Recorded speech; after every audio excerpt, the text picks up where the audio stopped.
Hey y'all! Welcome to Celebrity News Central, your daily dose of celebrity drama and untold truths. And today, it doesn't get bigger than this. Big names, shocking revelations, and over 30,000 pages of secrets, the Epstein files are finally out. After years of whispers, lawsuits, and relentless public pressure, the US Congress just dropped a massive collection of documents that could shed new light on Jeffrey Epstein's dark empire. But before you think all the answers are suddenly here, think again. This release is huge, yes, but it's also just the beginning of a long, messy process that's already sparking political battles in Washington. So, what's really inside these files? Who could be implicated, and why is Capitol Hill suddenly buzzing with bipartisan urgency? Let's break it down. The House Oversight Committee has officially released thousands of subpoenaed documents from the Department of Justice tied to Epstein's history. That's not just a few files, it's around 30,000 pages uploaded piece by piece, and it's going to take serious time for investigators, journalists, and the public to comb through every detail. Oversight Chair James Comer confirmed the first batch is already online, with more on the way, while stressing that redactions were necessary to protect victims, some of whom were as young as 14 at the time. Speaker Mike Johnson echoed that same point, making clear that while transparency is the goal, the privacy of survivors remains a top priority.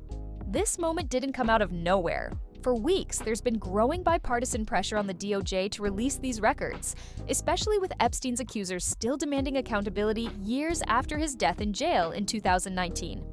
Many of those survivors, along with their advocates, were on Capitol Hill this week, meeting privately with top congressional leaders. Their presence was a powerful reminder that behind all the political maneuvering are real people who endured horrific abuse at the hands of Epstein and his longtime associate Ghislaine Maxwell, who is currently serving a 20-year prison sentence for sex trafficking. Now, here's where things get interesting.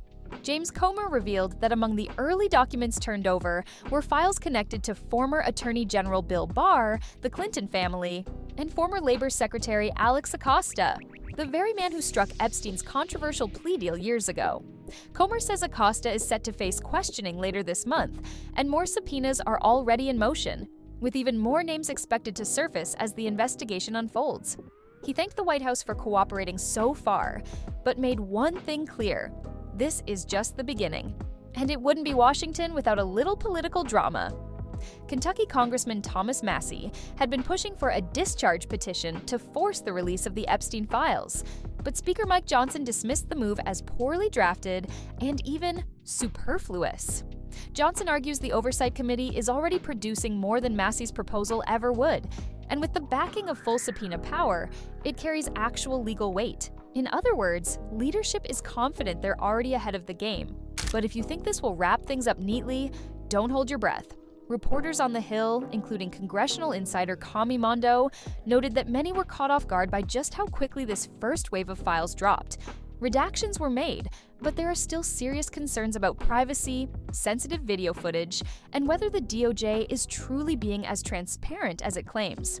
Massie himself voiced doubts, warning that some files might already be public while others could still be withheld. That skepticism is already fueling speculation that more names and details remain hidden behind the curtain. And let's be honest, that's what many people are waiting for: the names. Democrats will be quick to highlight any ties to Trump or Republicans, while Republicans are undoubtedly watching for mentions of the Clintons, Biden, or anyone else who can be politically weaponized. While it's unlikely these files will result in new criminal charges, the court of public opinion is a very different battlefield. Expect these documents to be picked apart line by line, weaponized in speeches, and used to stoke outrage across the political spectrum. For now, what we know is this: the first batch of Epstein files is out, it's massive, and it's only the start. With tens of thousands more pages still to be released, this saga is far from over. Washington has made one promise: full transparency. Whether or not that's what the American people actually get is another story. One thing's for sure, the Epstein files are about to become one of the most explosive and controversial storylines in politics for months to come.